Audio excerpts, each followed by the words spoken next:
name is Michael Carducci. I am a holistic software architect. I'm a recovering DBA. I'm an author, I'm a speaker, a magician, and that means that I live somewhere at the intersection between magic and technology. And we're going to talk a little about DevOps, but particularly through the lens of the relational database, because although there are so many cool tools and technologies and persistence engines and all of these things out there, even all of these decades later, the relational database still remains relevant. And not only that, in this era that we find ourselves in, everybody wants agility, and DevOps gives us a set of tools and practices to accommodate this and improve this whole process, improve this throughput. And the tools are great. There are so many wonderful tools out there, but there still remain to this day unique challenges around the database. So I want to set expectations for a little bit about this talk, because although I primarily focus on my work as a software architect today, being this sort of holistic software architect, I really have to have some knowledge and understanding and hands-on experience in a broad spectrum of areas. And the reality is, I've been building database pipelines now for about 2 decades, for about 20 years. And what I've learned in that time is, although the tools will change, the underlying principles don't. And I wanted to take a unique approach to this session, because certainly I can talk about the tools that are out there. I could demo the tools. I could give you a tour of syntax, but you don't need me to read the documentation for you. What I want to do is take a holistic approach to all of this. And I hope that in the process of all of this, it's going to stand apart from a lot of what's out there, because again, I'm writing from this perspective of a recovering DBA, and I want to share some of the vital insights I've learned over the years that honestly are more relevant than ever. And I never wanted this career path. I never said to myself, you know what I want to be when I grow up? I want to be a DBA. And in fact, I remember, somehow I still ended up there. But I remember at one point when I was in school and they gave us some kind of quiz that we could take. And it would give us some ideas of what our career in the future might be. And nowhere in this system did it ever imagine that there would be a niche for a magic software architect. But again, here I am. And I went through it, asks me all these questions. And I think the second thing that it recommended was I could be a database administrator. And I looked at that and I said, nope. But 6 years later, I find myself, that is my title. I'm at a company, I am the senior DBA. Now, I'm not a DBA anymore. I focus on a broader set of things, but those database skills for my entire career have sort of been my ace in the hole. They've been my secret weapon. And what I'm gonna teach you this afternoon, this is gonna be your secret weapon to go in and drive more agility in your teams and your organizations. And the thing is, writing code and dealing with databases, there's all these have been forces that are constantly in tension. And as developers, as technologists, when we're faced with these challenges, a very common approach is to throw some more code at the problem. And we build a lot of tools. We built ORMs. And ORMs, what they do is they take all of this complexity. It doesn't go away. We kind of just sweep it under the rug. And we get to hide it so we don't have to look at it. ORMs tell us a comforting lie. They tell us that you don't need to think about these things at all. And we can believe the lie until the ugly truth starts to emerge. And the reality is, when we're talking about continuous integration, continuous delivery with relational databases in the stack, we're not just one more tool away from solving this. There are fundamental differences. And one of the first differences is that our code is stateless. I can stop and start containers all day long with very few side effects. The state is in the database. And I remember once my very first job, or my second job, it was my second job. I was getting a tour of the facilities and they were showing me around. They took me into the server room. And somehow we ended up behind the racks. And as I was back there, I see the power cord going into one of these servers. And it was wrapped in this little plastic box. And I formed a hypothesis in that moment. I thought that box would prevent the cable from coming out accidentally. Now, before anybody could stop me, before they could say a word, I said, oh, that must keep the power cord from coming out. Yank! And my coworker looks at me, my boss looks at me, and he said, what did you do that for? And I didn't have an answer, so we plugged it in, and a few minutes later, that server was back online. The apps that it hosted were back online. And yeah, I interrupted the 300 employees in the business for 5 or 6 minutes, but then they just continued like nothing ever happened. And then one day I made a mistake, and we lost about 4 million rows of data. And the first one was an inconvenience. The second one was a disaster. And the thing is, this is key. This is what we have to remember, that despite all of the tooling advancements that have come along ever since I built my first database pipeline, it hasn't gotten easier. The database's changes cannot be managed as easily as code. And the reality is the tools we have, they are a loaded gun, and we will shoot ourselves in the foot if we're not careful. And that can result in significant downtime or data loss, and that is a problem. When I deleted those rows accidentally, I learned a very important lesson, that the data to the organization is much more important than the code. And of course, you know, that day, my first day on the job, when I unplugged that server, I would like to tell you that that silly thing that I did never came up again. And it didn't, except, you know, every single day for the remainder of my time in that company. Hey, you remember that time when you unplugged a server for no reason at all? Haha, good times. And so the problem is, an app down, that's a problem. The data loss, that's a disaster.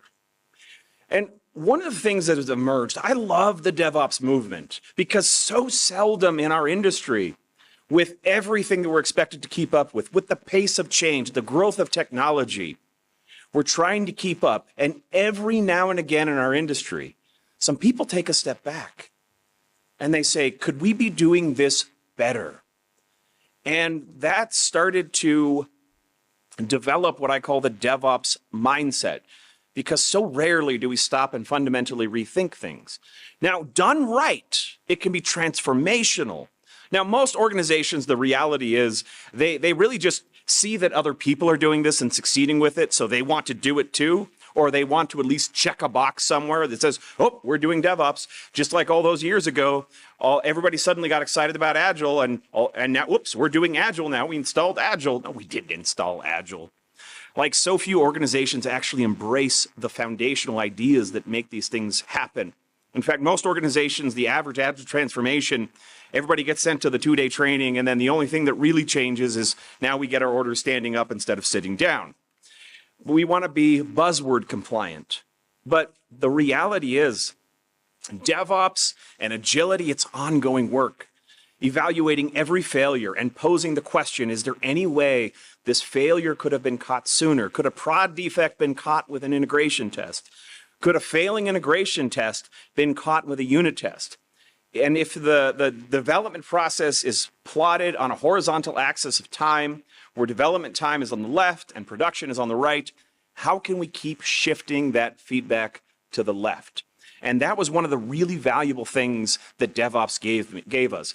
It's an extension of this shift left process. How do we get this feedback earlier on development and environmental issues without actually breaking production? And we see these things, right, as these technologies and tools have emerged and solved some of these problems and be able to get feedback earlier on. Like when we got Docker, we'll ship your machine because it works on my machine. So we just ship the entire machine, essentially. So operations started to shift left. We get ops feedback now at development time. And ops wasn't the bottleneck anymore. And we're good at deploying code. Right, a lot of us now are in an organization, we can deploy a single code change in just a few minutes. And we have deployment strategies to safely deploy. We can do this, at least when we're talking about code, with zero downtime. In fact, I met some friends this morning who are working at Microsoft in Azure, and that's what I'm using. I'm using Azure DevOps. And I have these pipelines that are getting more sophisticated over time, giving more of that feedback. at that crucial time before my code or my database changes get into production. But the reality is, despite all of the great tools, these stateful database changes where you're actually changing schema, where you're actually changing data, this is still hard. And all of this remains a major challenge, and we can't just throw more code at it. So code might be part of the solution, but it's not a complete solution. So if I rewind the clock back 25 years, my build and deployment process looked something like this, right? I would write some code, and I would build that application. I would script out my database changes. And when we were ready to make a deployment, I would go and I would run the database changes manually, logging into a production database where one slip up, one typo, I can cause major problems. And then once that was done, I could deploy the code. Now, sometimes I would forget. Sometimes I would have to roll back. And it was a pain. It was a lot of difficult. There were too many manual steps. And as I learned the hard way, actually losing data, actually causing downtime, I realized it was very prone to human error. Can we automate this? One of my favorite quotes about automation is that if you always have to do it, you should never have to do it. So I started building automation into this process. And again, this was over 20 years ago. And the process started to look like this. The old process wasn't working because we were actually doing these customer deployments. We were sending out disks. We were sending out actual physical disks. This was a time, you know, how often do you hear the words, oh yeah, it looks good, it looks ready, looks good to me, let's ship it. This was a time when shipping it literally meant shipping it. And I couldn't just connect into a database and run a script and be done with it because this was part of the customer's job. And if I, as somebody who has expertise at that point in my career in the database, am probably going to make mistakes. You take somebody who doesn't have that expertise and say, hey, just log in with administrative privileges into the database, run these scripts in this specific order, in this specific way, you'll probably be fine. Like, we can't do that. So I would write my code, I would write my database scripts, and I would put them into the code. So I had a sequence. In my code base, there was essentially an indexed database of these scripts that would run. And that index, that ordinal of that dictionary was the current database version. So when you would run the code, one of the first things it would do is it would check a table somewhere and say, what version are we currently on?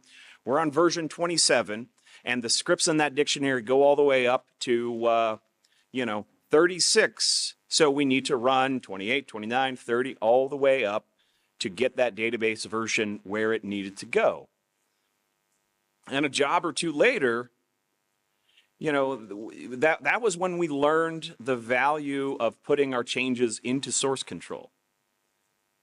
And I kept doing that for a long time. Now, a couple of years later, I worked for a company and we had a different approach. We had an app server and a database server. We had an app repo and a database repo. We had a developer and a DBA. And I was on the DBA team. And so what we had to do is we had to coordinate. If you were a developer, you had to coordinate with somebody like me. Has anybody ever had to do this, by the way? Coordinate with a DBA to make these changes happen? Yeah. I used to think DBA stood for database administrator, but then I started working and collaborating with developers and seeing the way my DBA team was collaborating with developers. And I realized DBA doesn't stand for database administrator. It stands for don't bother asking. But we would, the DBA would work with us, and we would commit the app. Yeah, you just wait. So a developer would commit the code changes, DBA would commit those changes, and we would coordinate a release. And when it was time to go, we would deploy the database change set, and then we'd deploy the database change set. But one of the problems was these were not in lockstep. And so we had to build this entire distributed data access layer as an abstraction. And so that way, when it was time to actually make these changes, we could update that database, that data access layer, and then the code would go through kind of that direction. but we were introducing a lot of bottlenecks into the process, and we still had manual steps in the process. And that was the problem: manual scripting, manual releases. And then, of course, at some point in those following years, we started to see more and more ORMs, more and more database abstractions. And the common theme that I began to find is most developers don't like writing SQL. And it's understandable why, because the paradigm, the mindset, even though syntactically SQL is a fairly simple language, it's fairly straightforward, it is a different way of thinking about how we write the code. When we write our code in a functional style or an object-oriented style, we're really following more of an imperative approach. And with databases, you want to avoid that kind of imperative approach, right? What we're doing with SQL is we're not telling the database server what to do. We're describing a result set that we want back. We're describing a transformation we want to apply to a set. And this is not a natural way of thinking about this. So we got tools like Hibernate and Dapper and Gorm and Entity Framework, and we would write less and less SQL. And I'd already asked this question. And I know a handful of people actually have to coordinate database change work with DBAs in the organization.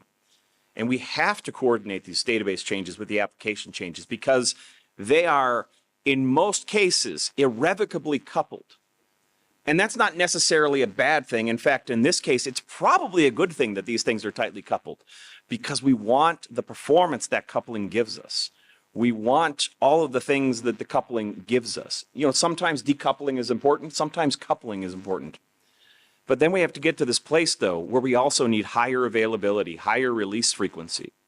And so the reality that we find ourselves in is that you actually have to practice DevOps. You have to know enough about the ops piece to be effective. And I'm going to say it again. Tools alone won't get us out of this mess. And a lot of developers, if this is part of your stack, if it's not a part of your stack right now, I promise you, at some point in your career, it will. And a lot of developers, we just have to level up a tiny bit. And what that means is that you are now the reluctant DBA. And that said, I'm not advocating going back to the manual scripts. So let's talk a little bit about the tool set, because although I say the tools won't solve the problems, the tools alone won't solve the problems. There's a lot of good tools out there, and big ones that are valuable in this space that you've probably seen from time to time is Liquibase and Flyway. I'm working with a client right now, and this is one of the first things that I did coming in. I said, this is going to be a major pain point in your pipeline because you're trying to coordinate these things, and the kind of database changes you're making, they are breaking changes. And you've got to be able to coordinate these things. Now, for the way they're doing things, we use a tool called Great, which is sort of in the .NET space largely, but I think it kind of works with anything. It's just a script-based migration tool. So Great as in migrate. Other times we've used entity framework migrations. There's a lot of tools out there. And all of the tools that exist, they largely fall into two categories. They fall into desired state configuration and database migration, right? This is really how it breaks down, falls into one of these two camps. We'll talk a little bit about the desired state configuration because each of these has their trade-offs. And the trade-offs have to be evaluated for every system, every application, every project, every team, every organization. But it really boils down to how much control and how much visibility you want to delegate. And so I went through, as I was realizing that if I'm writing code, most developers want to use the ORMs. I was in a .NET shop, and we were using Entity Framework code first. And it was doing things like you just change the code, and it will go off and change the database for you. And as a DBA, I thought, oh, I don't know if I trust this.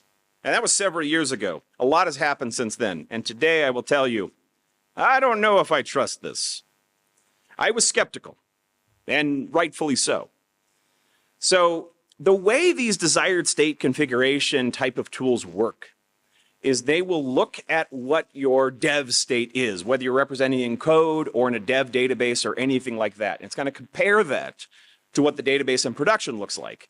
And it's going to say, oh, you added the column here, you changed the data type over there, you added an index here, you added a stored procedure over there. Now the stored procedures, they're easy. Those are stateless, right? That's the kind of thing that you can roll forward, roll back, that's not a big deal. But what about when you apply a change to a table with tens or hundreds of millions of rows? That's going to take some time, and the rollback is going to take sometimes even longer. So, and there's a lot of tools out there like this. I used to use a tool called SQL Compare quite a bit, a lot of things like this. Now, I personally, one of the things that I end up doing with my time is I built and I maintain a SaaS CRM for professional entertainers because, like I said, as a developer, when we encounter a problem, our default is to throw code at the problem. And here I am trying to manage all of the complexity of running a business and booking shows and sending contracts and tracking their signed status and generating invoices and calendaring and scheduling and taking payments and all of these things. And I was not succeeding doing it manually. And I thought, well, I bet I could write code that would solve this. Now, behind the scenes on this CRM, because I built it for me and then other people started to see it and they said, this is really amazing. I would love something like this. And I thought, ooh, I'm going to be a founder. This is exciting. I'm going to have my own business. Folks, be careful what you wish for. I remember trying to get this project to the finish line. And I was working day and night to get my multi-tenant, brand new sort of rewrite of this SaaS platform for professional entertainers. And the finish line was in sight. And then I finally shipped it. I released 1.0. My customers were online.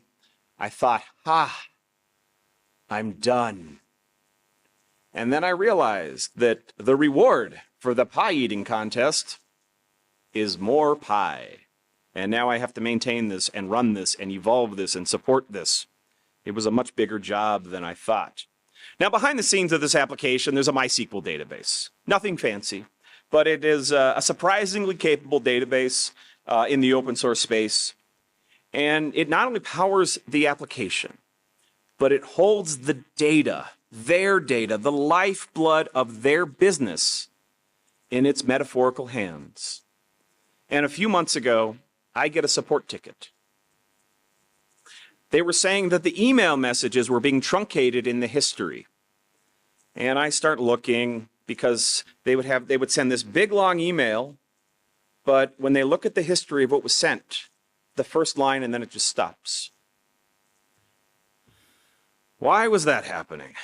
Well, I better figure this out. And the culprit, it turns out, was a single emoji character that they had put in the body of their message. And it was causing MySQL to choke. And when it got to that 4-byte character, that 4-byte UTF character, it just said, I don't know what to do with this character. And so it just stopped everything else in the string. It just cut it all off. And everything at and past that emoji got discarded. And it resulted in some amount of data loss. Now, it's not the end of the world, but it's not ideal. And at least the right emails were going out, but the history was wrong. And so the root problem, and I'm still angry about this, by the way, the root problem was a disagreement about what UTF-8 means. Now, I thought I knew what UTF-8 was. And I still think I do. I think it's the MySQL people who didn't. Because to MySQL, UTF-8 meant a subset of the UTF-8 character set, specifically up to 3-byte Unicode characters. The emojis are way up there, and they are 4-byte characters. And this made me angry. I was not alone in my rage. When I was trying to find the answer to this on Stack Overflow, I saw somebody post a comment on the answer. As an aside, I would like to pause a moment and give the MySQL team a really good hard stare. What were you guys thinking? Do you realize how much confusion you've sown by creating a code page in your program called UTF-8 that isn't actually UTF-8? And then it gets vulgar. I'll let you read it, but I'm going to keep it conference clean right now. Now, the fix was easy enough because they realized that they created a code page called UTF-8 that wasn't really UTF-8, so they created a new one called UT8 MB4. So I needed to go and make a change in my database to change the character set for that table to be the real UTF encoding. And so the DDL, the data definition language, looks something like this. So I apply this in dev. And then my desired state configuration tool will compute a diff. I can check it in, and the tools already integrate beautifully, seamlessly into the deployment pipelines. So it's simple, right? Well, except now my customers hate me. They've left my platform, and if I was an employee, I'd probably be fired or I might be reprimanded. But since it's my company, I might be out of business. The simplicity of the change was a lie.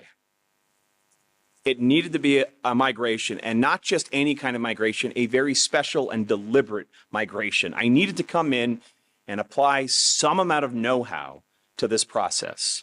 And that's why I tend to favor database migrations for anything non-trivial, anything which is has larger tables, things like that. And honestly, this is the same approach I adopted over 2 decades ago.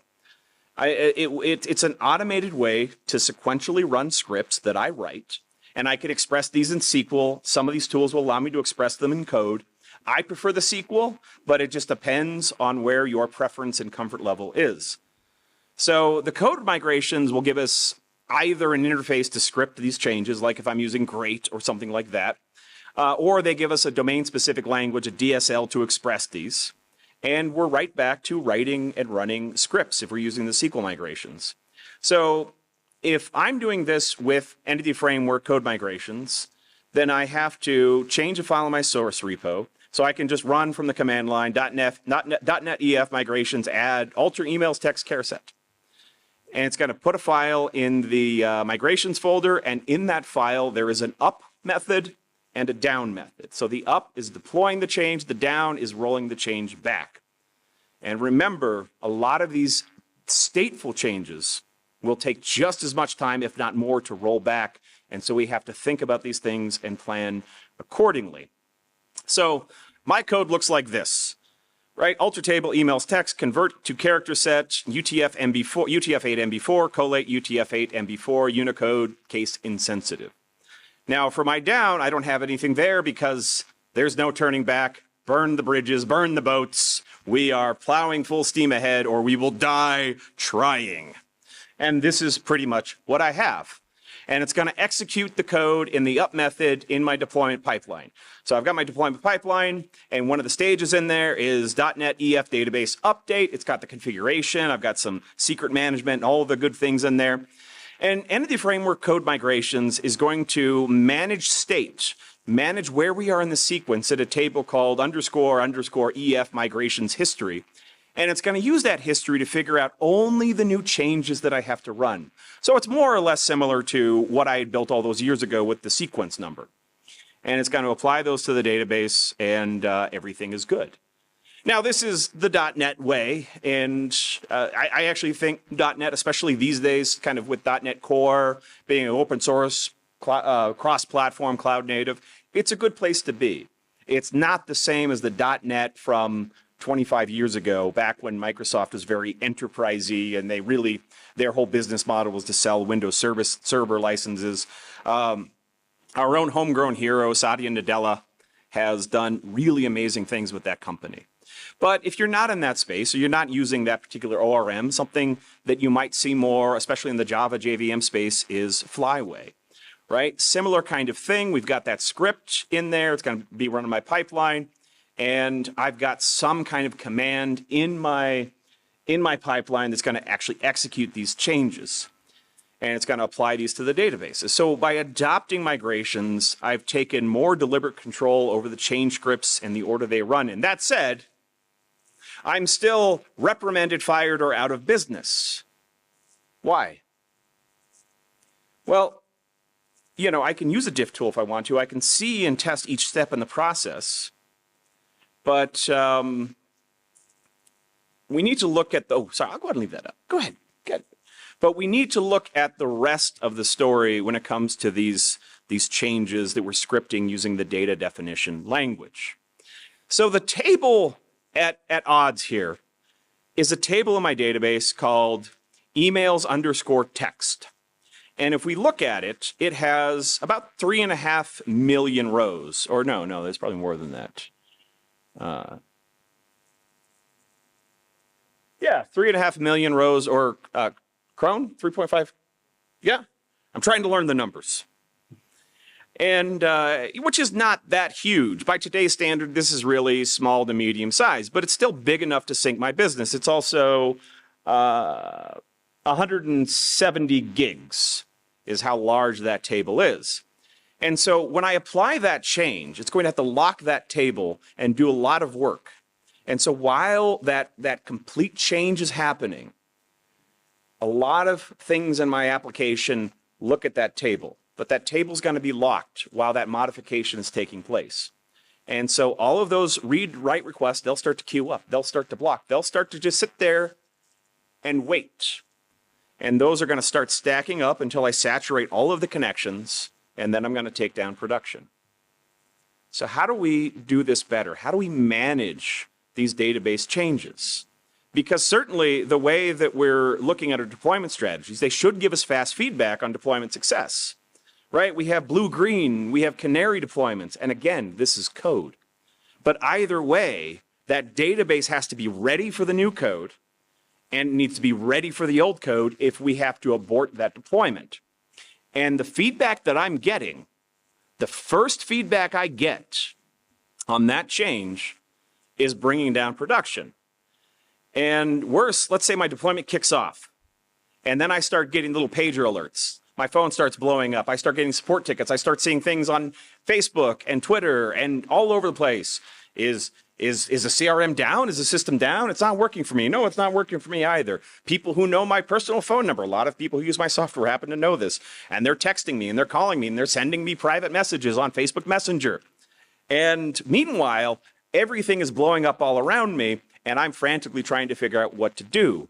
So this deployment is taking down my application. So what happens if I just go in there and I kill the job? I kill the task. Is it fixed? No. Because now the database has to go and unwind everything that is done so far. And like I said, especially when you're rolling back mid-transaction, because these DDL operations are transactional, and they are tracked in the log, and you are going to have to roll that back. Sometimes those rollbacks take longer than everything else. Oh yeah, I've got some arrows in here. Yeah, that happens, these happens. And I'm rolling back. And what that means is we need another quality gate.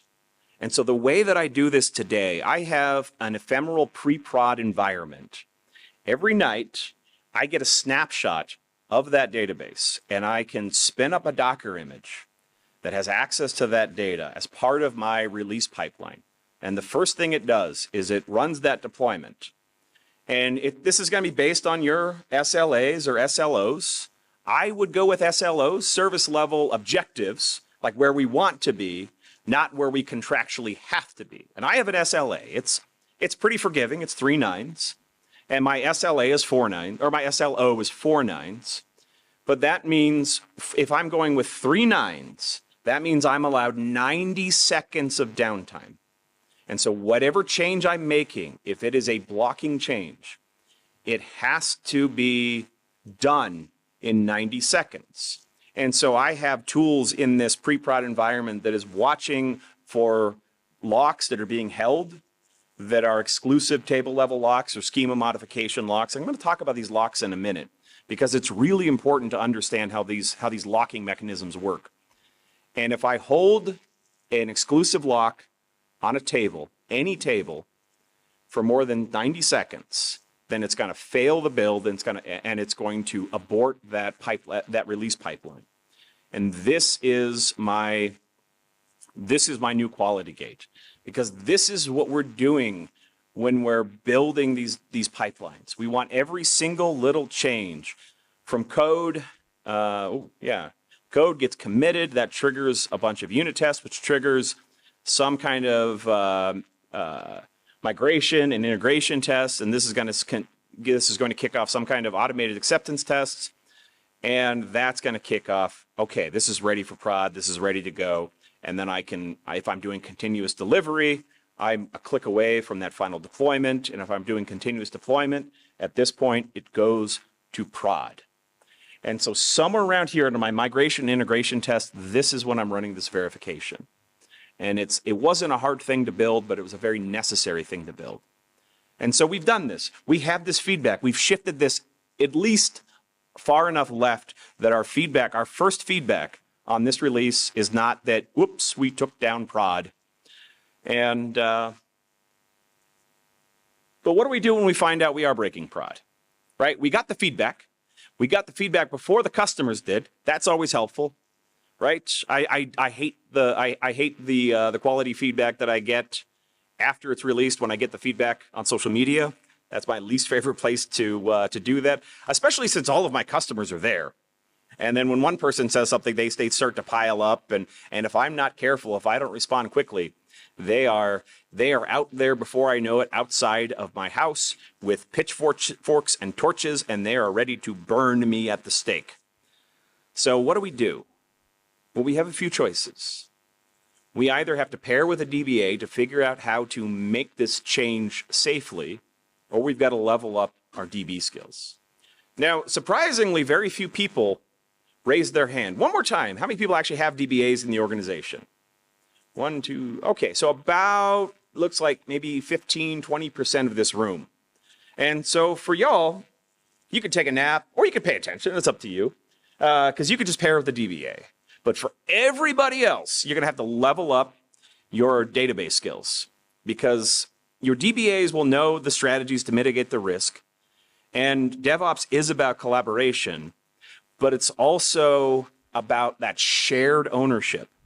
And so if you're leveling up your skills, you have to know at least enough to be able to mitigate these same things. Now, when we look at database changes, they fall into 4 categories. This is my database change matrix, right? On one axis, we have compatible or breaking. In other words, I make this change. Is it going to be forwards and backwards compatible, i.e. a change where I don't have to do a rollback if something goes wrong? And on the other axis, I have online and offline. An online change isn't going to disrupt availability, and an offline change will. And so let's talk a little bit about these compatible changes. Compatible changes, they just don't break compatibility. A lot of times they're stateless. A compatible change can be something simple like adding an index, or adding a proc, or changing a proc, or a user-defined function, something like that. But when these are stateful and they're modifying data, maybe they're adding a column, maybe they are renaming a column, maybe they are doing some other kind of change to the underlying schema. These often are not going to be compatible. Now they can be, it just depends. And it depends on a couple of things, how we prepare these changes, but also more broadly, how we interact with the database. So one thing that can really cause problems is if, as a developer, you're using the select star from. Whether you're using it in your code or whether you're using it inside of things like views. If you have a select star from in a view, that's a problem. If you're using select star from in your code, you're making assumptions about what star means. And so if you're careful about these things, these compatible changes, they bring 2 big advantages. First, we can deploy these changes independently of the application code. And that's useful for a lot of reasons. And I'll talk a little bit about why that is in a minute. But they also generally don't need to be rolled back. Should the application deployment fail, anything like that happens, we don't necessarily have to roll back the compatible changes. But what about the breaking changes? These are the changes that require the code and the database changes to be deployed in lockstep. And that means if there's a failure, that database change has to roll back. And we see this a lot with database refactoring.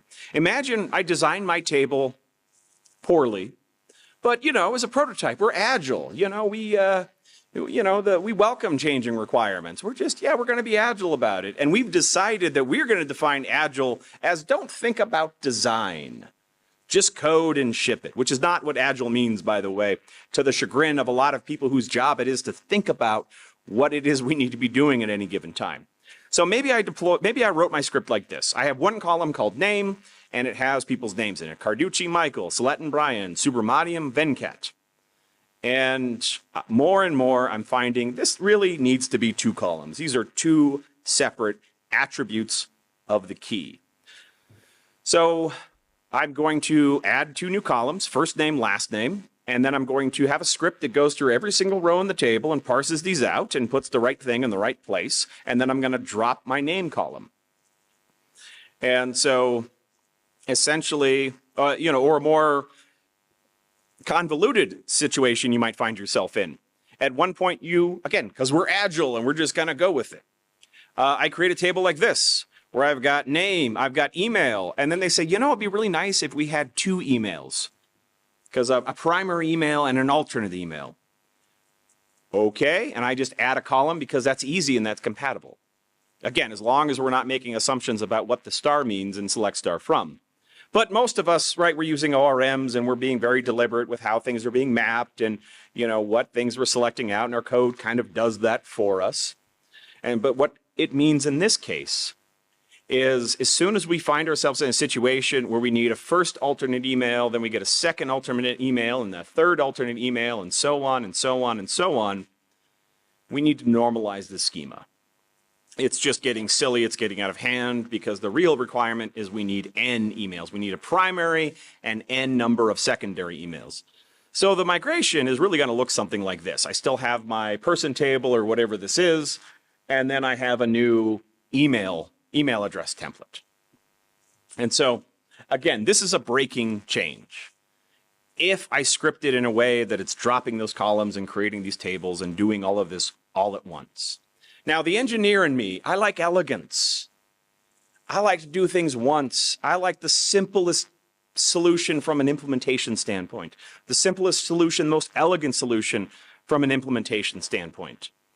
But this is going to be a breaking change unless we break it up. And I'll talk about how to do that in a minute. The other ones we have are the online and offline changes. And like I said, an online change is any change that can be applied without impacting your availability beyond your service level agreements or service level objectives, your SLAs, your SLOs. And an offline change is one that will take long enough to violate that SLA. If it's violating that SLA, you either have to figure out how to refactor it, or you have to only apply that change during some kind of maintenance window. And so this is really where we need the skill set piece, because we talked a little bit about the tool set.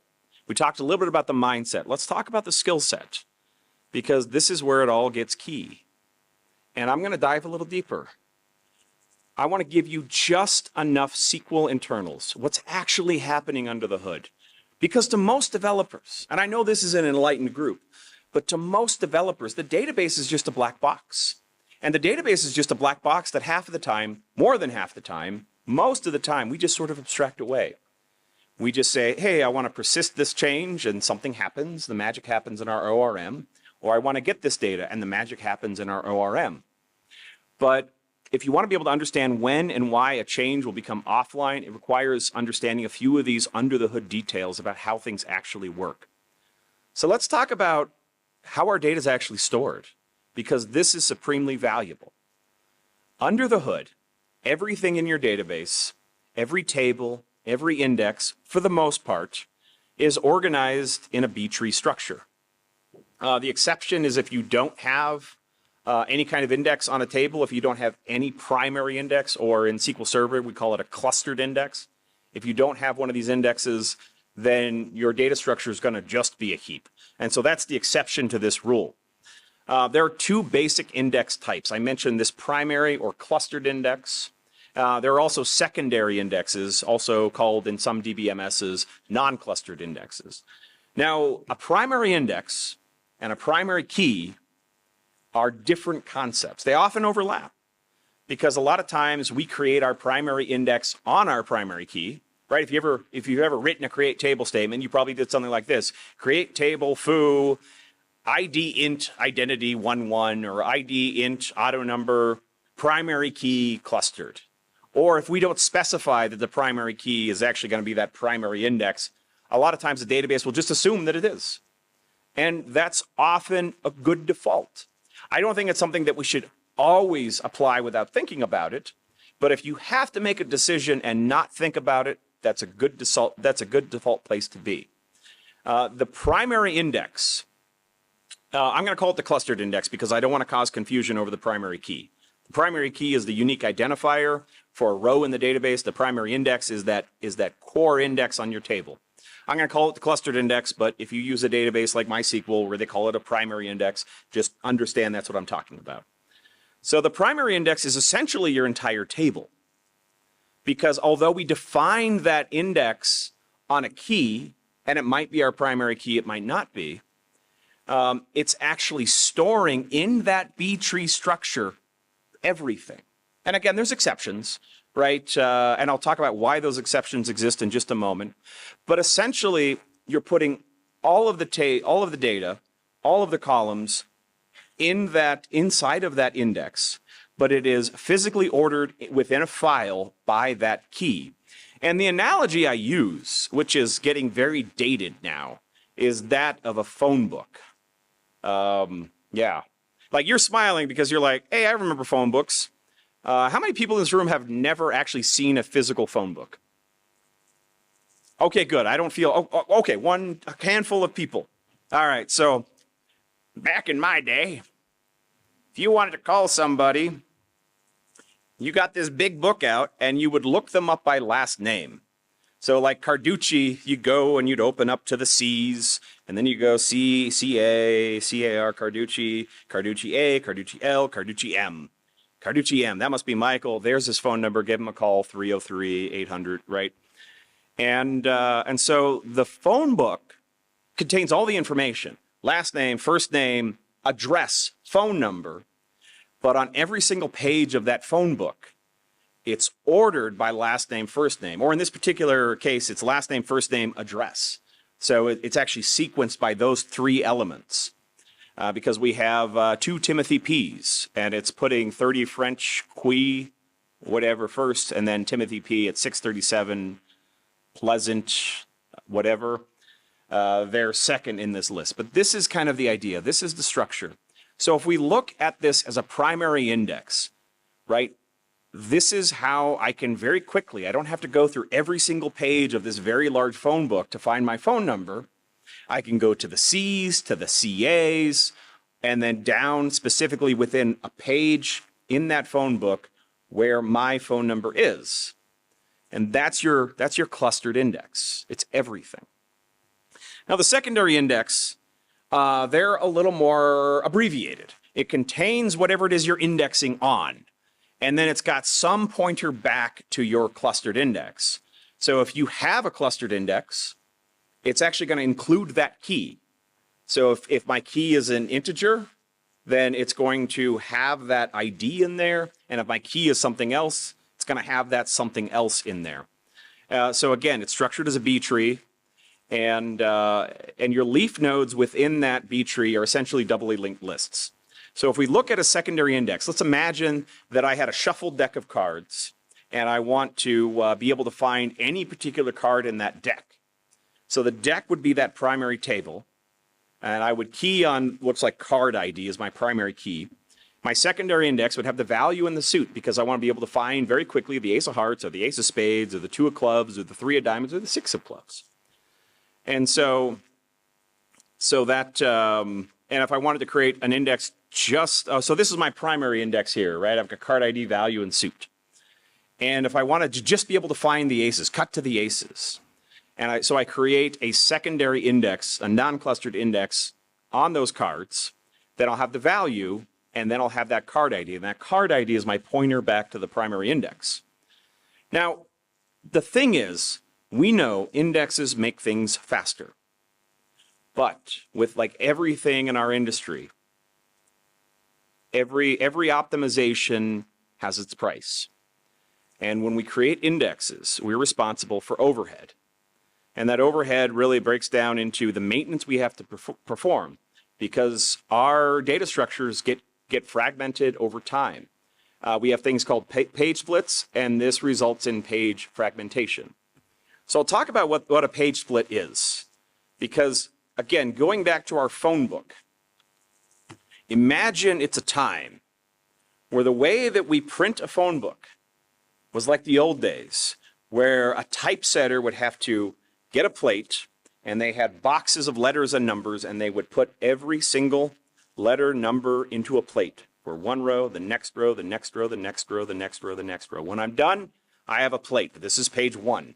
This is a plate for page 2. This is a plate for page 3. This is a plate for page 4. And you do this laboriously. How many people live in Bengaluru? How many? Go ahead. A lot. How many? Do you know? Yeah, millions. Millions of people. So imagine how many pages that's going to be. And your job is to design every single one of those pages. And every single one of those is this plate that you have to put together. And you're finally done. And you're going crazy. You're almost blind, squinting at these things. You've got ink over the fingers, and your fingertips are numb. And then your boss says, oh, by the way, we've got 3 more to add. Can you add those to the phone book by the end of the day? Because you're only adding 3, right? Except every single one of those pages is full. And so what do we do? Because you can't just make one more row up here on that plate. It's the same size as the page. And it's the same thing in the database. We have this concept of a page. Those pages, depending on the database you're using, they're 8K always, or they're 16K always. And so what happens is you insert a row into the primary index, and then it's going to go find all of the other indexes. It's going to identify those leaf nodes. And if it's full, it's going to have to take half of one of those nodes, allocate space in a new file, move half of that data over. It's going to have to grow files, and then it's going to do that insert. So it's actually going to split the page in half, create a new page, and insert that in there. And what that means, first of all, an operation that's just a few bytes now starts going into the kilobytes of I/O. And I know that doesn't sound like very much until you're doing this at scale. And then this starts to get huge. And we see the same thing when we're doing an alter column. If I do an alter column and I'm changing this signature in here, I'm changing the width of a column, or I'm adding columns where I have to allocate some space, it has to allocate the space in every single page. And that's why my really simple alter table statement will actually take, in my case, about 18 hours to fully process that table online. And that is going to violate my 90 max seconds of downtime a day. And while it's doing all of this, it's holding a lock. This is a lock compatibility matrix. This is specifically SQL Server, but the ideas kind of broadly transfer all over the place of where these locks are compatible. Because if you want to read a row and I want to read a row and you don't have any intent to update and you don't have any intent to update, then we can read the same row at the same time. No problem. But look at this. On the lock type, schema modify, there is no other lock type. Oh, I have a little button here. There's no, oh, that disappears. Right over here, the schema modify, there is no other lock that is compatible with it, which means that while that lock is being held, nothing else can happen. So the adoption of this DBOps as part of your DevOps strategy relies on moving as many changes as possible into that online and compatible quadrant. So you're offline but compatible. They're usually they're low risk, but they're typically constrained to the maintenance windows, and your offline breaking changes are the most risky. Rollbacks are going to be hard, but the good news is generally these breaking offline changes can be rewritten as online compatible changes. So how do we reclassify these things? Because if we look at my emails text table, like the ORM of the application doesn't care if the table stores UTF-8 or UTF-8 MB4. It's just text to my application. My application can handle it. So when I run my alter table, it's going to acquire an exclusive schema modify lock. It's going to begin a transaction. It's going to reorganize the data page by page. And there are millions of these. And it's going to allocate more space. It's going to split pages all the time because the data that it stores is necessarily going to get bigger. And then when it's finally done, it's going to commit the transaction and release the lock. And it didn't happen in dev or prod. But just remember that everything is going to be fast for a small n. So consider this approach, right? Make a new table with the new schema.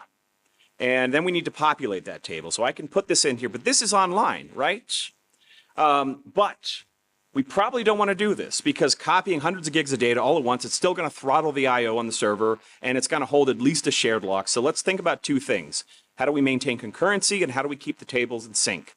So for managing concurrency, I find it's best to batch the reads and writes, keep both tables in sync, and to keep availability going, and for keeping the tables in sync, there are a lot of strategies.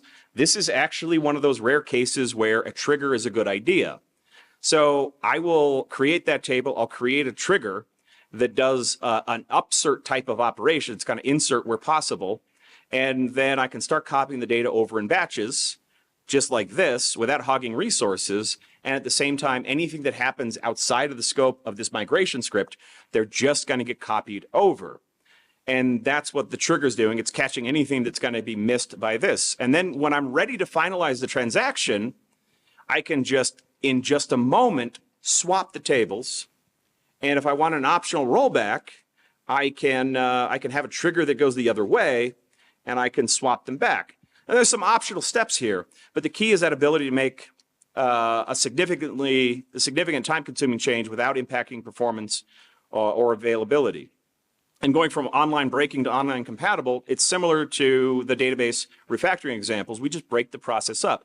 Create that child table, create a trigger, and migrate the data in batches.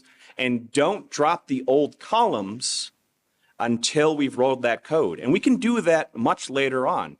A few other strategies is using good layering in your code. Use a repository where you can kind of constrain those changes.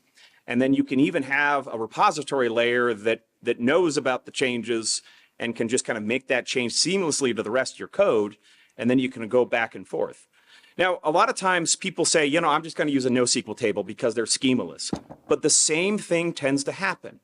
We find these situations like this where my address is an object, and then maybe I had an address as a string, and now it's an object, and now I decide it needs to be array, right? But there's no alter tables, except there's still a schema. It's just inconsistent now. We still have to migrate. The problems exist. The options are just different. Our options are either leave the schema inconsistent and write code that knows how to handle both, but we start get this weird spaghetti code. We can migrate all the documents when the schema changes, which is exactly the same kind of thing we're trying to avoid. We can migrate on demand. When I read a table, when I load a table, I can make the record, I can make the change, but your inactive records are never updated. And just to kind of wrap everything up, I'm going to give you a handful of best practices. Practice continuous integration, practice continuous delivery, have that database deployment quality gate. Start to break up these big changes. Be careful in your code where you have leaky abstractions. Use architecture unit tests in here as well, and that way you can guarantee that code that shouldn't be reaching directly into your database context or anything like that is not. You're keeping everything constrained into that repository layer that's going to give you a lot more control over the whole process. And just to kind of wrap everything up, DevOps is a valuable practice, and if you adopt it mindfully, it can massively increase overall agility. The DBOps piece is challenging, right? Agility within databases is not easy, but the problems are absolutely tractable. And the more you know about databases, and you probably at this point know more about databases than 90% of the developers out there, unless you went to some of the other sessions. I saw a really great one earlier about how to learn to love SQL and know more than just the URMs. It's a very valuable skill to have to this day, but you know so much more, and you're in a better position to get faster feedback and remove bottlenecks in your delivery process, because that fast feedback is important. And we are basically at time. And unfortunately, I'm going to have to run over to another hall, but I want to thank you all so much for being in this session today. Reach out to me on LinkedIn, email me, ask any questions. I'd love to continue this conversation. And with that, I will say thank you all so much.